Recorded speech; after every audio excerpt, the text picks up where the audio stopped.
Okay. Ayan mga master, good day po sa inyong lahat. Welcome back na naman dito sa isa na naman panibagong episode ngayong araw na ito. Teka lang ha, patayin ko lang yung radyo. Ayan, so good morning. At ngayon po ay Monday. So first day ng linggo. At tayo ipabiyahe ngayon sa Lalamove. So nandito tayo ngayon sa tambayan natin sa may C5. Kasi ito lang talaga yung, kaya ako dito nagtatambay kasi ito lang talaga yung lugar kung saan pwede tayo mag-antay ng matagal, no? Kasi kung aalis tayo dito, wala na akong mapaparadahan, continuous moving na ako. So napakahirap kapag ganun, malakas sa gasolina. So dito tayo magpapakasakali tayo makakuha ng first booking natin. Ayan, so sana maging maganda yung biyahe natin ngayong araw. Nung Sunday hindi tayo bumiyahe, kahapon pala kasi inayos ko yung ano natin, yung clutch master sleeve sa baba. So medyo okay na naman, no? Amang na-bleed na naman ang maayos. So ayan mga master, sana maging maganda yung biyahe natin ngayon. Samahan niyo po ako sa isa na naman panibagong 4-wheel adventure sa city sa ating 28 years old na van. So ayan, 28 years old na po itong van na to kasi 1997 to eh. So ngayon 2005 na. So 28 years old na to. Ayan, so yun lang mga master. At sana maging maganda yung biyahe natin, no? Sana mabawi lang natin yung gasolina natin. Tapos may sumobra, okay na ako doon. Hindi ba tayo maghahangad ng sobrang laking kita kasi yung sobrang laking kita, swerte-swerte lang yan talaga, no? Depende sa lugar, no? Kagaya natin dito, medyo hindi naman ganun kaganda yung lugar natin. Not unless pupunta tayo na Maynila or somewhere in Taguig, Makati. So yan.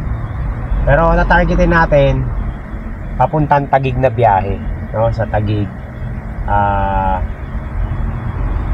Parañaque, somewhere in Bacoor, yan yung mga lugar. Muntinlupa medyo alangan ako kasi traffic. So yan lang, yan ang natin, Taytay. Try natin kumuha ng Taytay at saka Cainta. So yan, kung merong Marikina, sige Marikina, saka Antipolo. Okay, so yun yung mga lugar na kinukonsider ko na pwedeng biyahiyan. Basta hanggang Pasay lang tayo kasi ayoko nang pumunta talaga ng Manila, sobrang traffic doon. Mauubos lang yung oras natin doon. Maraming booking doon kaso ubos din yung oras natin, no? So ayan mga master, tingnan natin kung makakachamba tayo ngayon. Ang oras pala ay alas 8 ng umaga. Okay, so nag-aalmusal pa lang ako. Habang nag-aalmusal ako tumitingin-tingin na rin ako ng mga booking. Okay, so yun lang, update ko na lang kayo mamaya kapag nakachamba na tayo. Yan eh. So mga master, may napansin ako dito sa sa 4 wheels, no? Ito, napansin ko to nung unang-una pa lang tayong bumiyahe sa 4 wheels. Dito sa 4 wheels mga master, kung gaano karami ang magugulang sa motor, mas malulupit ang gulang-gulangan dito ng mga nagpapadala. Kasi imagine niyo, kung sino pa yung pulling service, siya pa yung pupunuin yung sasakyan mo. Yung talagang wala nang space halos, tapos naka-pulling service pa yon. Di ba nakakaano yun? Nakakaano naman, nakaka-bad trip.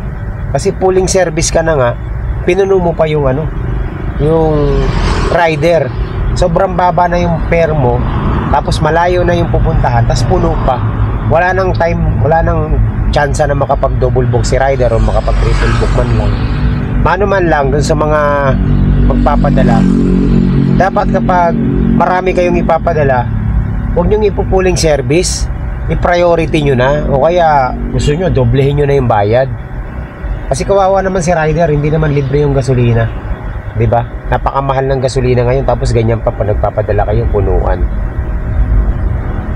So yun lang mga nakikita ko mga master, no? Yung 200 kilograms ang sakay, minsan pang 600 kilograms. Ganun yung ganun yung kalakaran ngayon sa dito sa 4 wheels. Yan ang napansin ko, ewan ko lang kung napansin din ng iba yan. Hindi naman sinasabing lahat, pero ang daming mga ganun. Ang dami kasing pooling dito, tapos punuan yung yung sakay, no? Yun lang, napansin ko lang.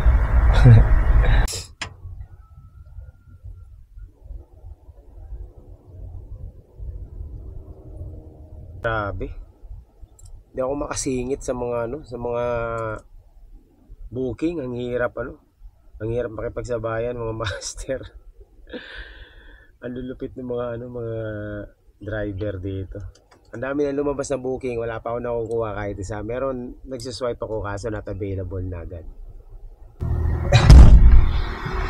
So ayan mga master, nakakuha rin tayo ng booking, short ride booking lang. Dito lang sa may SM SM Parañaque. Diyan sa may condo dyan, Fields Residence. Tapos ang drop off dito lang sa may gilid natin. So alam ko to mga master. Kilala ko rin yung yung drop off at saka yung pick up. Alam ko kung saan, building 5. So let's go, puntahan na natin to. Ay salamat, meron na tayong booking. Let's go.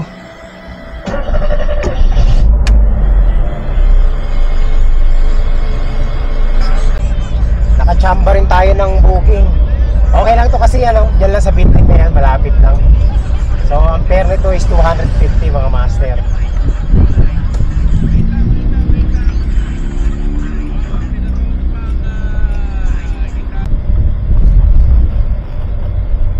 So ayan mga master, andito na tayo sa Fields Residence. Ang lapit lang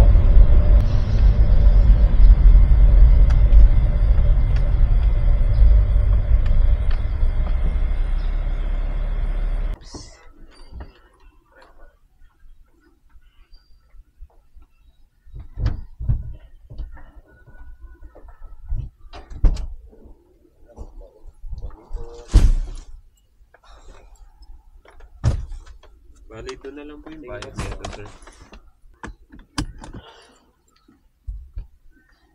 Ayan mga master, 1-0. Let's go.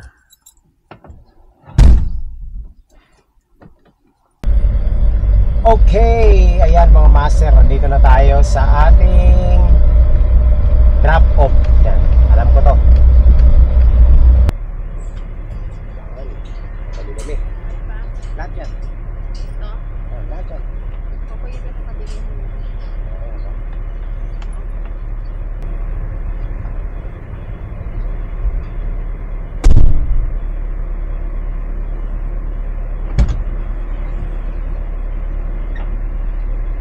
Alright, success mga master. Okay, success. 250, malapit lang.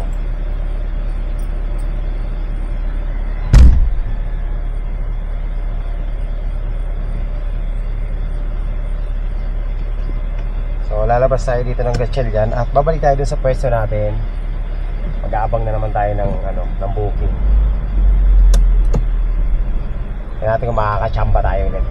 Kung mga ganyan-ganyan lang, pwede na sa akin yan, mga 250, 200, tapos lang, malapitan lang. Pwede na yan mga master. Mga taxi 6 kilometers lang. Panalo na yung mga ganung booking kaysa lumayo ka pa. Tapos magkaano lang yung malayo, tapos nakapuling pa. Ayan.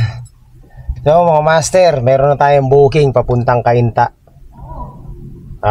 SM Hypermarket Cainta, Felix Avenue. Alam ko to. So ang pick up natin dito sa Las Piñas. Sinuwipe ko lang bigla kasi nakita ko Las Piñas, Victoria Park Residence. Hindi ko pa alam kung saan banda to, no? Pero titingnan natin kung saan banda. Sana malapit. Sana malapit sa atin. Pangalawang booking natin to mga master. Nagkakalaga ng 800 plus. So first natin to, long ride. Agoy, ang layo pala ng pick up. Manila Doctors Village. Okay lang. Sige, puntahan na natin. Wala na eh. Victoria Park Residence. Nagkamali ako dito mga master sa ano ko, sa pick up ko. Ang layo ng pick up, 7 kilometers. Tapos matraffic pa. Tapos hindi pa natin makontak yung pick up. Ano tawag na to? Unattended. Out of coverage area pa. Grabe oh. Mga master, malapit na tayo sa ating pick up. At grabe yung traffic pabalik. Agoy. Sana makahanap tayo ng kasabay na ito. Ito ang first natin, first long ride. Kainta. Long distance. Ayan, nandito na tayo sa ating drop off.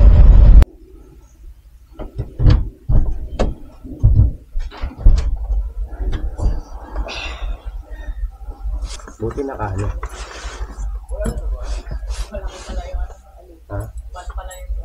Oo, inok nyo sa sa sigan.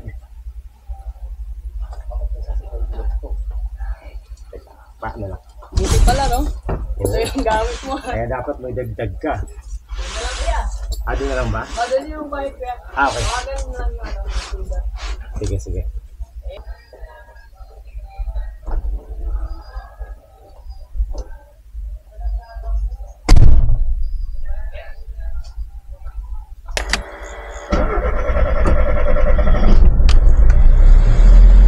So, travel tayo ng sa C5 na tayo dadaan nito. 31 kilometers. Kaya kailangan meron tayong kasabay. Alright. So, ayan mga master. Naka-load na sa atin yung Frozen. Ang ganda ng Frozen nila kasi naka-cooler. So, hindi talaga siya kahit magtagal tayo. Nagkakahalaga yan ng 866 pesos. So good yan mga master. Bawi na tayo sa gasolina. Hahanapan na lang natin to ng kasabay para para makapumita naman tayo, no? So ang pwede natin isabay dito, Pasig, Taytay. Yan. Pero Manila hindi pwede kasi malayo na. So nakakuha tayo mga master ng isang booking. Short ride lang to pabalik. Sakto lang, no? Tawag ito, naka pooling service. So 2 kilometers away lang naman ang pick up pabalik, no? Papunta doon sa may amin. Sakto lang kasi doon na tayo maghanap ng booking. Let's go, puntahan na natin. So ayan mga master. Dan na. May tip pa si boss.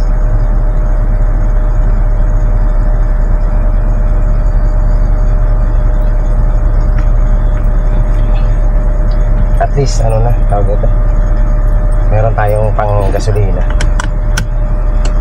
Grabe, sobrang traffic. Walang galawan dito sa Las Piñas Okay. Kaya mga master, nandito na tayo sa natin, drop off. Boss wala yata signal. Nakarating ko lang din. Sa makontak.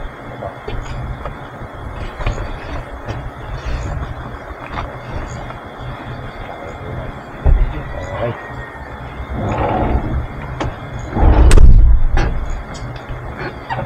Alright mga master, success. Ayan mga master, meron na tayong booking ulit. Kumuha ulit ako ng pooling kasi same way lang naman papuntang Pateros para hindi na tayo magantay ng matagal. So pangalawang pooling booking natin to. So okay na rin to kaysa wala, kasi kung ididiretso ko yung booking, ididiretso ko, talo tayo. Tawagan na natin.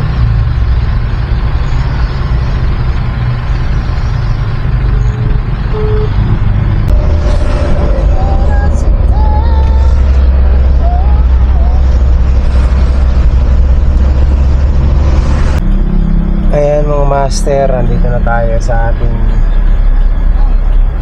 pick up. Kaso lang, hindi natin makita yung ano.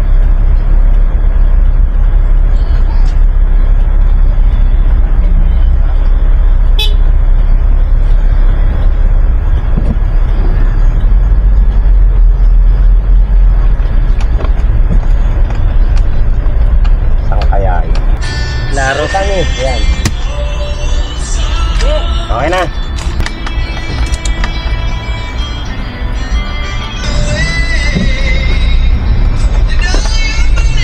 Yung ano natin, huling pick up. Take the next right onto East Service Road, then turn right onto General Santos Avenue. Napakinabangan din natin yung ano, cooling kahit pa paano. So, kaya mga master, magiging mabilis yung biyahe natin ngayon kasi dadaan tayo ng C6. Papuntang Pateros, C6 ang dadaanan natin. Kasi kung magmamanuel Quezon tayo, matraffic dito, maraming tricycle eh. So, direksyonin na natin ang C6. Alright. Mga master, nandito na tayo sa C6. Mas mabilis ang biyahe dito kumpara dyan sa looban.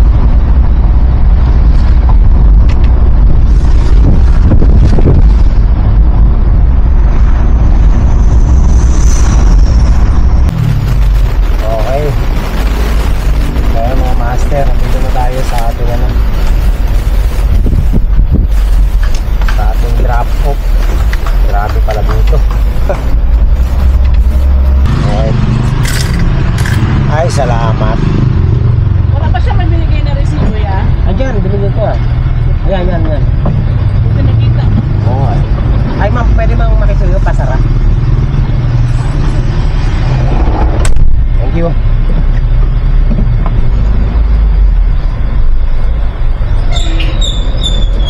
Ay.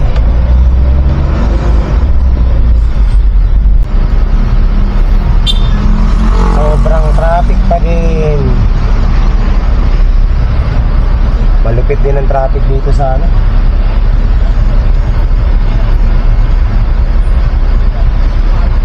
Singit.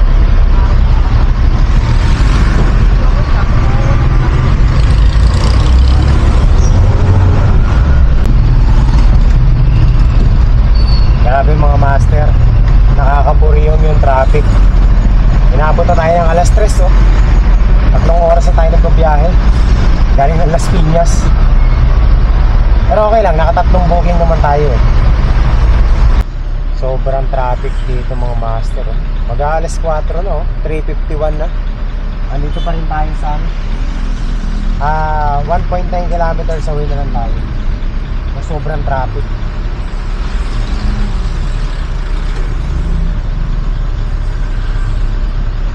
Kaiyakan talaga. Tagal. Ay, salamat mga master. Ito na, konting-konti na lang. Konti na lang, andito na tayo sa ano, sa ating drop off. Pero malupit din tong ano natin, oh. Van natin, babaran sa traffic. Hindi nagbabago yung ano nyo. Yung temperature niya, ganyan lang. Kanina tumaas nung talagang sobrang stuck na sa traffic. Pero maintain pa rin siya sa ano lang, malapit sa kalahati. Yung gasolina lang natin ang bumababa eh. Nangalahati na yung gasolina natin eh.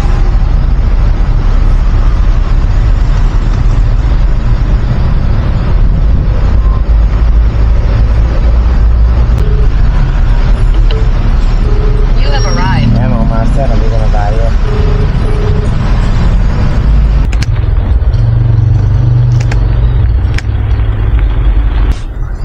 Kailangan ko talaga ng tulong nito. Hindi, mabigat talaga to. Dalawa nga kami naghakot nito.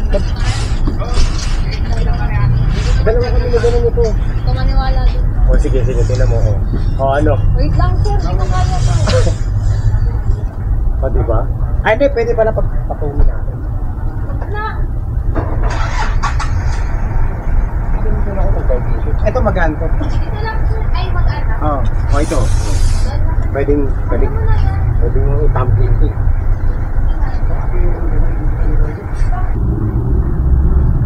Grabe.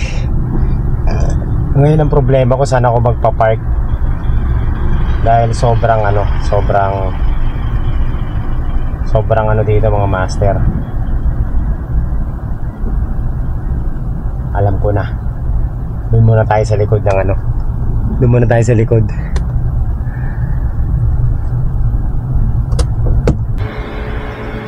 Ayun mga master, dahil na-stuck tayo dito sa Cainta, no? At hindi ako pwedeng lumabas ng likod ng SM na to hanggat wala tayong booking. Ang problema, hindi pa ako kumakain. So magpa-fasting tayo mga master. Wala na tong kainan muna hanggang sa makabalik tayo ng Las Piñas. May problema ako dito mga master. Walang signal. Wala akong signal dito. Yun lang. Kaya pala walang pumapasok na booking sa atin. Wala akong signal. Hindi tayo makakakuha ng booking kung hindi tayo lalabas dito. Ang problema, pag lumabas tayo dito, yung gasolina natin. Kasi sobrang traffic. Wala akong maisip na tambayan dito. Cainta Marikina, pwede na to. Ano na to mga master, at talo-talo na to. Nagugutom na talaga ako. Kailangan ko na magluto. Wala akong mabibilan ng pagkain dito sa area. So no choice, magluluto talaga ako. Yun talagang pinaka the best. Total, nakapark naman tayo ng maayos dito. Saka marami naman nakapark di ba? Saka sabi naman ng guard, walang bayad dito. Kaya okay. Ayan, so magluluto na lang ako mga master.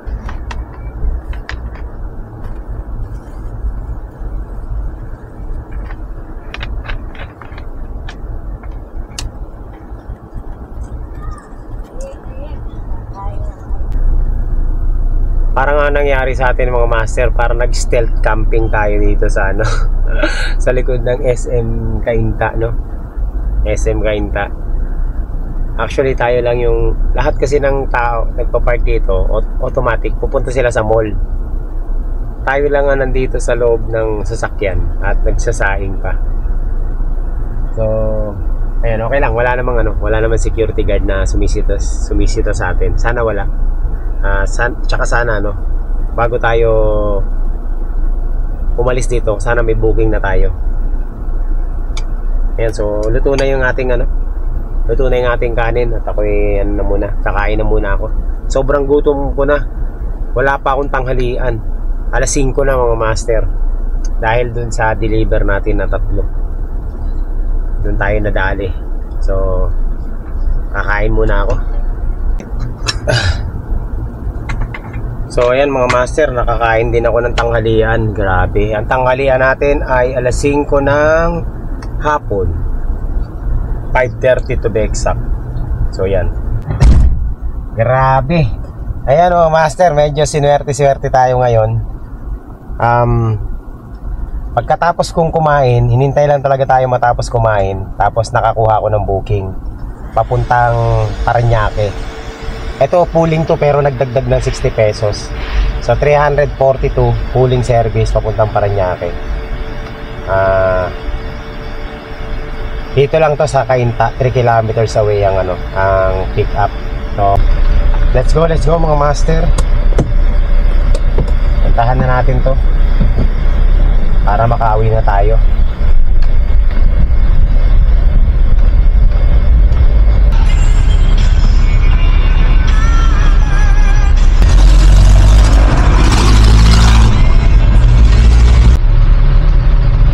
Ayun na mga master, umulan na.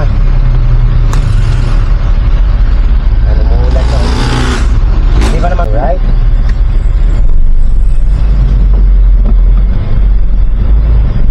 Kaya mga master, malapit na tayo sa ating sa ating pick up 200 meters.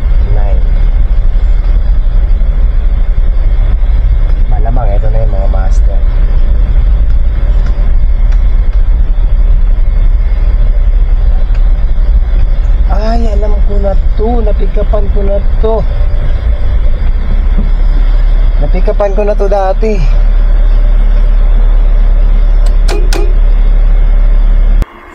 Sabi lang sa ano grabe sobrang traffic kasi sinabi. Isa pa. Ka. Okay. So ayan mga master, napikapan ko na to. Magkano binigay ni boss sa akin? 340, 350. Wala na sukle-sukle. Okay, let's go. Thank you. So ayan mga master, meron na tayong dalawang booking. Ano to, parehong pooling service. Pabalik ng Las Piñas yung isa.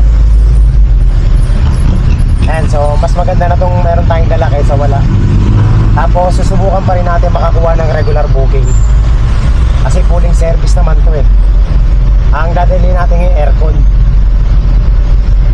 Goy. Bugbog na naman tayo sa traffic mga master. Taytay.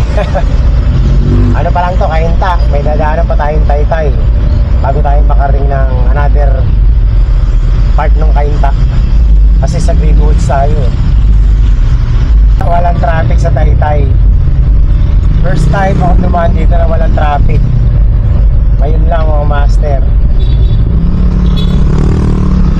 Hindi ganun kabigat ang traffic. Dati dito papasok pa lang ano na eh, alam mo may rally. Ay salamat. Bad trip naman o, kinancel yung isa natin booking mga master. Ay hindi, kala ko kinancel eh. Hindi pala. Nawalan lang tayo ng internet. Ayaw sagutin.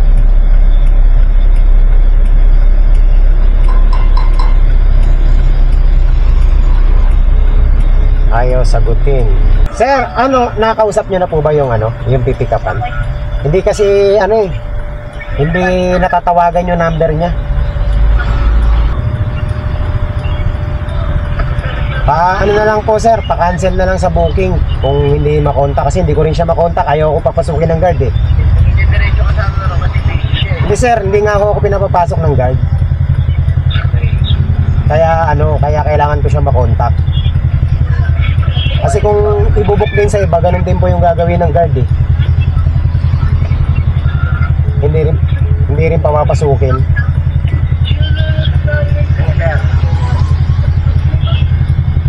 Hello? Hello? Ma'am? Sabi ko na lang yung guard, sa ano na rin yung office para sa gate pass. Ay, hindi ako papayag yung guard ma'am. Kanina pa ako Basta nandito. lang. Okay lang? Hello? Sige ma'am, pasabi na lang po dun sa pa-cancel na lang po yung booking para hindi sayang yung punta ko. Hindi naman ako yung nagpa-book eh. Opo. Sa lang po, dun sa kausap.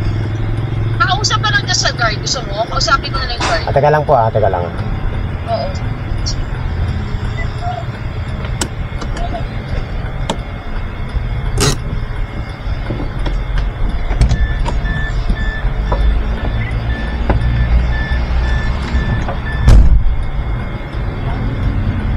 Hello sir. Sir, ano na lang sir, i-cancel mo na lang yung booking sa app kasi Pinakancel ko na sir. hindi rin pinayagan yung homeowner ng security guard. Matigas yung security guard eh. Sir, pinakancel ko na sir. Waiting lang, wala pang agent eh. Sige. Kasi ayaw pumayag ng security guard. Nakiusap na kami, ayaw talaga. Bukas na lang daw.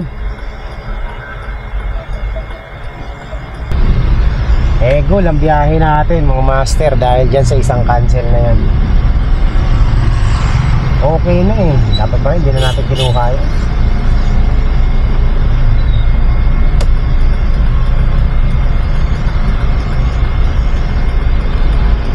Okay na eh.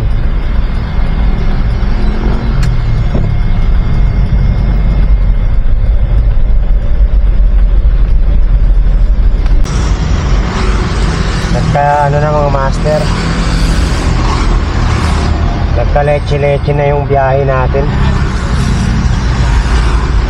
Nasira yung biyahe natin dahil dun sa ano, dahil dun sa cancel.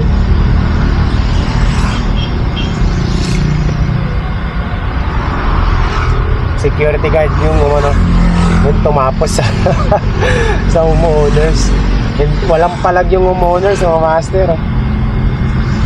Itong homeowner siya, hindi siya nakapalag sa sa security.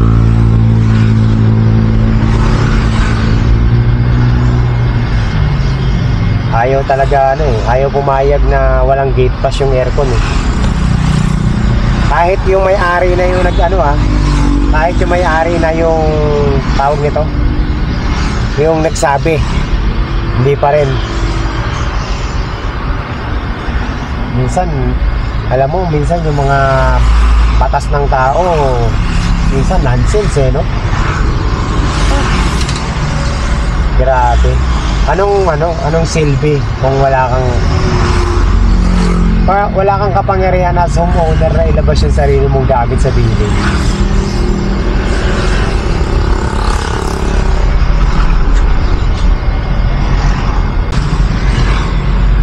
Kaya mga master, wala nang lumalabas na booking dito sa Taguig, Cainta. At inabutan na tayo ng mga fake booking. Ito na naman yung mga fake booking Yung may mga abonong 4,896 beauty products. Grabe. Pwede kong idiretso na tong booking na to na nag-iisa. Pero kailangan meron tayong makuha ang booking Parañaque hanggang Las Piñas. Kasi malulugi tayo sa gasolina kapag wala tayong nakuha ang booking. So magti 30 minutes na ako nag-aantay dito sa may Cainta. Ang mga booking na lumalabas puro antipolo. So wala na mga master, gapangin na natin papuntang Parañaque, tapos doon na lang tayo maghanap ng booking, kasi gagabihin tayo dito. Okay, so yun na lang, magpapalugi na naman tayo sa gasolina. So ayan mga master, nandito na tayo sa nandito na tayo sa drop off. Ito kaso lang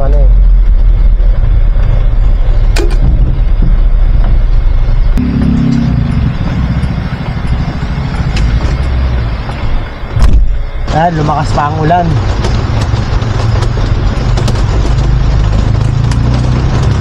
So tatabi muna tayo dito.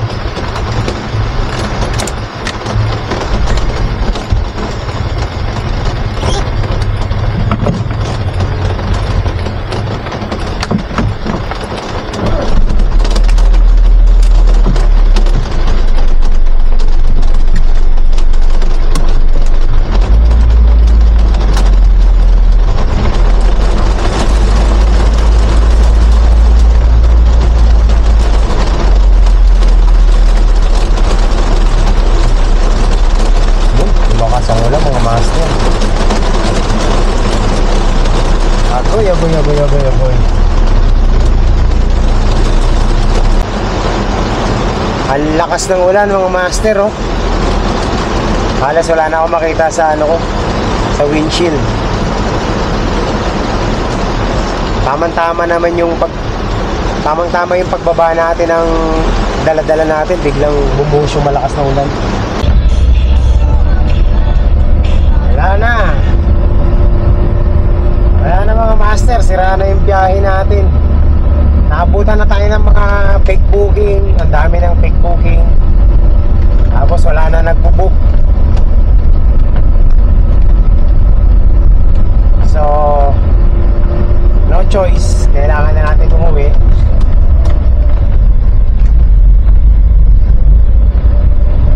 Pero umaasa pa rin ako na may makukuha kahit na isa na lang.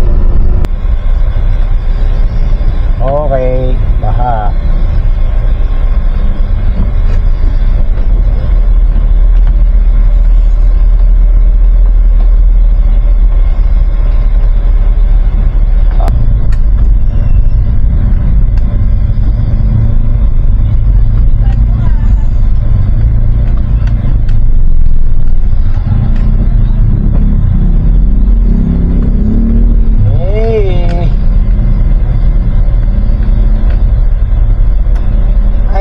maraming salamat po mga master sa pagsama nyo rito sa ating biyahe. Kalimutan ko na mag-closing. Thank you po sa inyo lahat. Na-focus tayo din sa baka. So magkita-kita po tayo sa susunod nating episode. Sana maging mas maganda